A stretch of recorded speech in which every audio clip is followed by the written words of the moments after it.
دوستو، ہم نے جنازوں پر لوگوں کو روتے دیکھا ہے، افسوس کرتے دیکھا ہے، لیکن پنجاب کے ایک چھوٹے سے گاؤں نے جنازے کی ایک ایسی رسم بدل ڈالی جس نے پوری دنیا کو حیران کر دیا۔ ایک فیصلہ جس نے انسانیت کی ایک نئی تاریخ رقم کر دی۔ اگر آپ کا دل کمزور ہے تو شاید یہ کہانی آپ کی آنکھوں میں آنسو لے آئے، لیکن یہ سچ جاننا اور سننا آج ہمارے معاشرے کے لیے بہت زیادہ ضروری ہے۔ واقعہ کچھ یوں ہے کہ پنجاب کے گاؤں میں ایک غریب شخص کا انتقال ہو گیا۔ وہ اپنے گھر کا اکیلا کمانے والا تھا، واحد کفیل تھا۔ پیچھے چھوڑ گیا تو صرف ایک بیوہ اور 3 معصوم چھوٹے بچے۔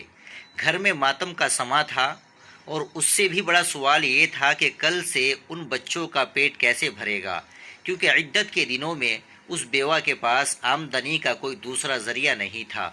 جب جنازہ گاہ میں صفیں درست ہوئی، لوگ آخری رسومات کے لیے کھڑے ہوئے تو امام صاحب آگے بڑھے۔ انہوں نے ایک ایسی بات کہی جس نے سب کے رونگٹے کھڑے کر دیے۔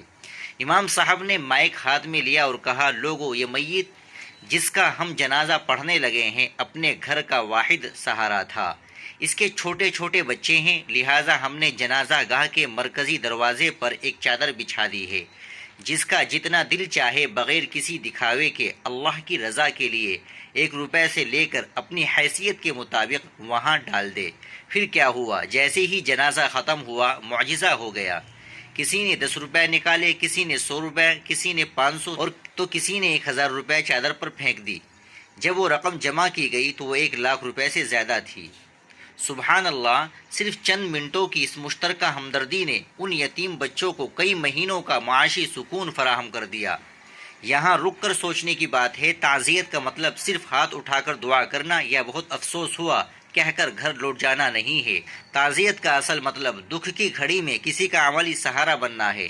ہمارے نبی کریم صلی اللہ علیہ وسلم کا فرمان ہے کہ اگر کوئی پودا لگائے اور اس سے کسی انسان، پرندے یا جانور کو فائدہ پہنچے تو لگانے والوں کو اس کا ثواب ملتا رہتا ہے۔ تو سوچئے کسی جیتے جاگتے یتیم خاندان کا سہارا بننے کا کتنا ثواب ہوگا۔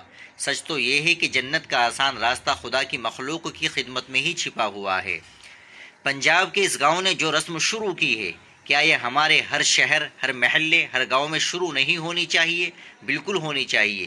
اس ویڈیو کو صرف دیکھ کر خاموش مت رہیے، بلکہ ایک سچے انسان کی طرح کمنٹ میں اپنی رائے ضرور دیں۔ اگر آپ کو یہ سوچ پسند آئی ہو تو اسے زیادہ سے زیادہ شیئر کریں تاکہ اللہ کی راہ میں یہ پیغام ہر دل تک پہنچ سکے۔ السلام علیکم ورحمۃ اللہ وبرکاتہ۔